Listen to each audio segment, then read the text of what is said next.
BJP कह रही है कि वो सामाजिक संतुलन की बात कर रहे हैं और इस पर आप कितनी सहमति रखते हैं? So we need to understand the technicality behind it. Mohan Bhagwat जी ने जिस विषय का जिक्र करते हुए अपनी चिंता जताई वो फर्टिलिटी रेट का वो जिक्र कर रहे हैं, जो किसी भी प्रजाति को बनाए रखने के लिए, उसके अस्तित्व को जिंदा रखने के लिए ज़रूरी होता है वो फर्टिलिटी रेट 2.1। अगर मेरी जानकारी सही है तो ये होना चाहिए, पर आज की तारीख में वो 2.1 से गिरकर 1.91 के आसपास वो आया है। इस बात को लेकर उन्होंने अपनी चिंता जाहिर की है। जब ये फर्टिलिटी रेट इससे कहीं ज़्यादा था तब भी ये चिंता देश ने जाहिर की थी, और उस वक्त जनसंख्या नियंत्रण किस तरीके से किया जाए इसको लेकर भी चर्चा हुई। हम दो हमारे दो, ये तमाम बातों को लेकर उस वक्त भी चर्चा हुई। मैं मानता हूँ कि ये विषय उन्होंने उठाया है, इस पर एक चर्चा होनी चाहिए। ये चिंता का विषय है जिस तरीके से आंकड़े बता रहे हैं। मुझे लगता है इस पर एक गहन चिंतन मंथन के बाद निष्कर्ष निकाला जाना चाहिए, क्योंकि ये चिंता का विषय है आज की तारीख। चिराग जी, जो बातें कही जा रही, प्यार डाला जा रहा है, उस पर चिराग पासवान क्या कहते हैं? अजमेर शरीफ के बारे में कह दिया कि वहाँ पर शिव मंदिर है। देखिए, जहाँ जहाँ से ये जानकारी आ रही है, आदेश उसी आधार पर ये दिए गए हैं जहाँ पे तथ्य सामने आते हैं। मैं इस बात को मानता हूँ कि अगर कोई झूठा भ्रम फैला रहा होगा इसको लेकर, जहाँ पर ऐसी हकीकत नहीं है, उसके बावजूद भी उसमें किसी को घबराने की ज़रूरत नहीं है। जांच के आदेश बिना तथ्यों के कभी कोई भी न्यायालय के द्वारा नहीं दिए जाएंगे। इसको ज़रूर एक धर्म से जुड़ा हुआ विषय बनाने का प्रयास किया जा रहा है, पर मैं मानता हूँ कि अगर किसी विषय में सच्चाई नहीं है तो उनको घबराने की ज़रूरत नहीं है, पर अगर सच्चाई है तो वो ज़रूर सामने भी आनी चाहिए। 91 में वर्षिप एक्ट पास है। उत्तर प्रदेश में भाजपा नेता ताजमहल में भी शिव मंदिर का दावा किए हैं। भाजपा नेता वहाँ के क्या ताजमहल में शिव मंदिर का दावा किए हैं? भाई, जैसा मैंने कहा कि मैं ऑथराइज नहीं हूँ, मैं जांच एजेंसी नहीं हूँ। जो इन बातों को कह रहा है वो तथ्यों को सामने रखेगा, उसके आधार पर जो फैसले लिए जाते हैं उसी से ही चीज़ें आगे जो हो रही हैं। किसी एक व्यक्ति के कहने से नहीं होता है। जो एक व्यक्ति कह रहा है उसकी क्या सोच है, क्या मंशा है, मैं उससे सहमत नहीं, पर हाँ, अगर कोई तथ्यों के साथ बातों को रख रहा है उसके आधार पर कार्रवाई की।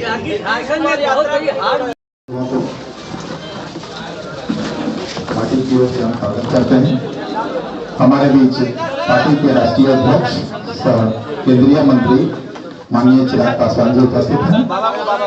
आज के इस प्रेस वार्ता को पार्टी के राष्ट्रीय अध्यक्ष सह केंद्रीय मंत्री आदरणीय चिराग पासवान जी संबोधित करेंगे।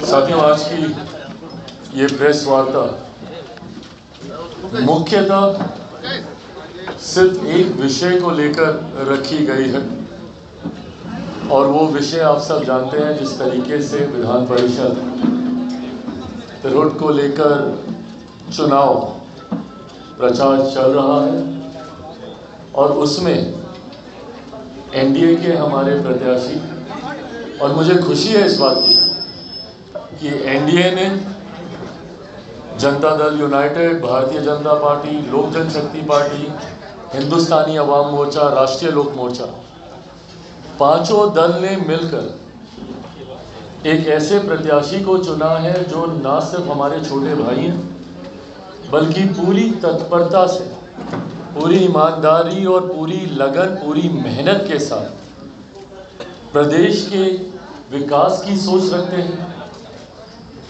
इनकी सोच से हम में से कोई भी अज्ञान नहीं है। इनकी सोच को गठबंधन के प्रति, प्रदेश के प्रति हम लोगों ने रह रहकर समय समय पर हम लोगों ने विभिन्न डिबेट्स में अपनी पार्टी की तरफ से गठबंधन की तरफ से इनको अपनी बातों को रखते हुए एक प्रवक्ता के तौर पर भी हम लोगों ने सुना है। और आज गठबंधन ने ये बड़ी जिम्मेदारी इनको दी है। और आज मैं लोक जनशक्ति पार्टी रामविलास का राष्ट्रीय अध्यक्ष होने के नाते इस बात को कहने की शब्दों में ज़्यादा ज़रूरत नहीं, पर एक औपचारिकता ज़रूर है ताकि किसी के मन में किसी प्रकार का कोई संदेह ना रहे। लोक जनशक्ति पार्टी रामविलास का, हमारे पार्टी के हर एक नेता, हर एक कार्यकर्ता का मजबूत समर्थन इस चुनाव में मेरे छोटे भाई अभिषेक जी को जाता है।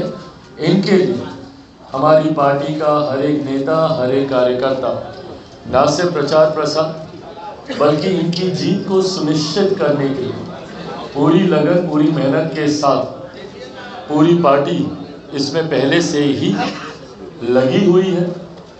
और इस बात का उम्मीद ही नहीं, विश्वास है कि न सिर्फ ये चुनाव जीतेंगे बल्कि भारी मतों से ये चुनाव जीतने का काम करेंगे। जिस तरीके से आज की तारीख में एनडीए गठबंधन के प्रति जनता का विश्वास बढ़ा है, बड़े बड़े दावे, बड़े बड़ी बातें अलग अलग समय पर विपक्ष के दलों के द्वारा किए जाते रहे। हम लोगों ने लोकसभा के चुनाव से हम लोग उनके झूठे दावे और वादों को सुनते आ रहे। लोकसभा के वक्त भी बड़ी बड़ी बातें कही गई थी कि इनको दिखा देंगे, इनको बता देंगे। क्या हो गया? हमारा गठबंधन ना सिर्फ मजबूती से लोकसभा के चुनाव में हम लोगों का प्रदर्शन रहा, बल्कि ये जो 4 सीटों पर उपचुनाव हुए हैं और ये महत्वपूर्ण है, इन उपचुनाव का गणित हम लोग के लिए समझना ज़रूरी है। और जो इन उपचुनाव का गणित समझ गया तो वो 2025 के परिणामों को भी समझ जाएगा। ये कोई सामान्य परिस्थिति नहीं है जिनमें उपचुनाव हुए थे। और किन सीटों पर उपचुनाव हुए थे? उनमें से 3 सीटें सिटिंग थी विपक्षी दलों के पास, तथाकथित इंडी अलायंस, यूपीए, महागठबंधन, जो भी ये लोग अपने आप को बुलाते हों, 3 उनकी सिटिंग थी। ना सिर्फ हमने अपनी एक रिटेन की है बल्कि इनकी 3 सीटों को भी एनडीए गठबंधन ने जीतने का काम किया है। और उनमें से सीटें कौन कौन सी? बेलागंज की सीट, जो कुछ लोग अपना आधिपत्य मानकर चलते थे कि उन्हीं का ही अधिकार है। क्या बोलते थे वो लोग? उसकी हमारा गढ़ है। उनका गढ़ को एनडीए ने हासिल करने का काम किया, जहां लगभग 3 साढ़े 3 दशक से वो लोग इस सीट को नहीं, कोई दूसरा नहीं निकाल पाया था, उन्हीं के पास ये सीट रही। ऐसी सीटों को, तरारी वाली सीट, जिस तरीके से विशाल ने उस सीट को जीता, मनोरमा जी ने बेलागंज को जीता, ये 4 सीटें दर्शाती है। इमामगंज को भी लेकर दुनिया भर का प्रचार प्रसार, फलाना ढिमकाना सब बोला गया, गठबंधन पे सवाल उठाए गए, तमाम बातें बोली गई। हासिल क्या हुआ? साम दाम दंड भेद सब आपने कर लिया। और विपक्ष झूठ की राजनीति करने के लिए जाना ही जाता है। लोकसभा में भी लोगों को डराकर ये मत हासिल करने का काम करते रहे। अभी भी सिर्फ झूठ बोलकर, यहाँ नहीं गए तो इसलिए नहीं गए, वहाँ नहीं गए तो इसलिए नहीं गए। भाई, जब गठबंधन एक साथ है, और इस बात को आप सबके माध्यम से मैं स्पष्ट कर देना चाहता हूँ, बिहार की जनता को भी पूर्णतः मैं स्पष्ट कर देना चाहता हूँ कि लोक जनशक्ति पार्टी रामविलास हमेशा से एक ईमानदार सहयोगी की तरह रही है। जिस गठबंधन का हम लोग हिस्सा रहे हैं, मेरे नेता, मेरे पिता आदरणीय रामविलास पासवान जी से पार्टी के हर एक नेता कार्यकर्ता ने ये सीखा है कि हमारी पार्टी ने हमेशा एक सीमेंटिंग फोर्स का काम किया है। गठबंधन को कैसे और मजबूत किया जा सके, इस दिशा में हम लोगों ने हमेशा कार्य किया। कल प्रचार का अंतिम दिन है, ये मोहब्बत इजहार क्यों करना पड़ रहा है भाई? में बैठा कर भाई, मेरा एक सहयोगी दल होने के नाते, क्योंकि इसमें प्रचार का और कोई तरीका नहीं है, इसमें तरीका यही है कि आप सबके माध्यम से इस बात को, क्योंकि कई बार कई लोग भ्रम भी फैलाते हैं, तो ऐसी स्थिति नहीं हो कहीं पर किसी के भ्रम में कोई ना फंसे, इसीलिए और ये समर्थन है इनके प्रति, गठबंधन का समर्थन है, पार्टी का समर्थन। आपके फोटो और बैनर का सहयोगी रहे हैं, वो कंफ्यूजन क्रिएट कर रहे हैं। एक हफ्ते पहले पार्टी में रहे हैं और हट चुके हैं, वो कंफ्यूजन क्रिएट कर रहे हैं कि आपका प्रेम उनके साथ। भाई मैंने इस बात को स्पष्ट कर दिया है आज मेरे साथ जो बैठे हैं अभिषेक, इसीलिए मैंने कहा कि कोई अगर भ्रम फैलाने का प्रयास करे तो इस बात को सुनिश्चित कर लिया जाए कि लोक जनशक्ति पार्टी रामविलास का पूरा समर्थन, मेरा पूरा समर्थन इनके साथ है और ये चुनाव जीत रहे हैं, इसमें कहीं कोई संदेह नहीं। आपके तस्वीर और आपके बैनर का इस्तेमाल आपके निर्दलीय जो वहाँ उम्मीदवार खड़े हैं, यानी आपकी पार्टी के जो वो भी कर रहे हैं इस्तेमाल और कह रहे हैं कि हमको पूरा आशीर्वाद नहीं, तो अगर वो इस्तेमाल कर रहे हैं हाँ। और ये जानकारी अगर अधिकृत तौर पर हमारे पास आती है तो ज़रूर उस पर एक्शन लिया जाएगा। ये गलत है, बिना किसी की जानकारी के, बिना किसी की सहमति के इस तरीके से तस्वीरों का, बैनर का, पार्टी के नाम का, पार्टी की सोच का इस्तेमाल करना कतई उचित नहीं है। जो ये कर रहा है वो गलत कर रहा है। करें आशीर्वाद प्राप्त है चिराग पासवान जी। मेरा आशीर्वाद किनके साथ है? और भैया अभी तो मतलब क्या आशीर्वाद क्या होता है भाई, अभी उस उम्र में नहीं पहुंचे हैं। पूरा समर्थन इनके साथ है, छोटे भाई हैं, बड़ा भाई होने के नाते तो आशीर्वाद दे ही सकता हूँ, तो पूरा इनके साथ है। मोहन भागवत ने कल एक बयान दिया जिसमें उन्होंने कहा कि जनसंख्या नियंत्रण चिंता का विषय है। किस तरीके से गठबंधन को अपने दल का हम लाभ पहुंचा सकें, इस दिशा में हम लोगों ने काम किया। तो अगर कभी भी किसी भी चुनाव में कोई भी इस तरीके का भ्रम फैलाता है, बिना किसी भ्रम में उलझे, बिना किसी की बातों में आए, मैं अपने तमाम समर्थकों से, अपने एनडीए गठबंधन के तमाम समर्थक जनता बिहारियों से यह आग्रह करूंगा कि बिना इनकी बातों में उलझे हुए, और जो कि बिहार की जनता अब नहीं उलझती है, परिणाम लोकसभा के चुनाव ही थे, उस वक्त भी आरक्षण संविधान को लेकर क्या क्या झूठ इन लोगों ने नहीं बोला। क्या हुआ? जीता कौन?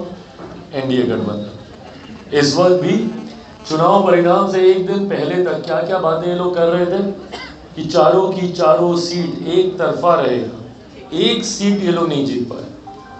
और तो और 3 तो आपकी अपनी थी, कम से कम उसको तो आप लोग बचा लेते, वो तक ये लोग नहीं कर पाए। तो दर्शाता है कि बिहार की जनता, और बिहार की जनता ने ओवरऑल देश की जनता ने अब पुनः ये मन बना लिया है। कुछ राज्य जरूर थे लोकसभा के चुनाव के वक्त जो इनके झूठे नैरेटिव में आए, उन राज्यों में भी आज की तारीख में प्रदर्शन देखिए हम लोग। महाराष्ट्र उसका इतना खूबसूरत उदाहरण है, किस तरीके से प्रधानमंत्री नरेंद्र मोदी जी के साथ महाराष्ट्र, हरियाणा, ये वो राज्य हैं जहां पर विपरीत परिस्थितियों में हमारे गठबंधन भारतीय जनता पार्टी ने बेहतरीन प्रदर्शन किया। तो ऐसे में देश की जनता, और ख़ास तौर पर आज जब हम लोग बिहार में इस चुनाव का हम लोग जिक्र कर रहे हैं, बिहार की जनता ने पूरी तरीके से मन बना लिया है। ये जनता से जुड़ा हुआ विधान परिषद का जो चुनाव है, इसमें जितने भी वोटर्स हैं, मैं उन सब से अपनी तरफ से, अपनी पार्टी की तरफ से और अपने गठबंधन के हर एक घटक दल की तरफ से ये विनम्र आग्रह करूंगा कि हमारे भाई अभिषेक झा जी को आने वाले दिनों में भारी मतों से विजय बनाकर बिहार की विधान परिषद में भेजने का काम करें।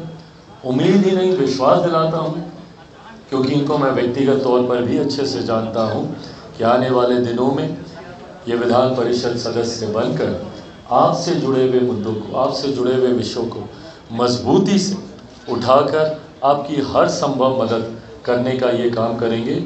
ये विश्वास मेरा इन पर है और यही विश्वास मैं आप सबको भी दिलाना चाहता हूँ। अब इसके अलावा आपके कोई और सवाल?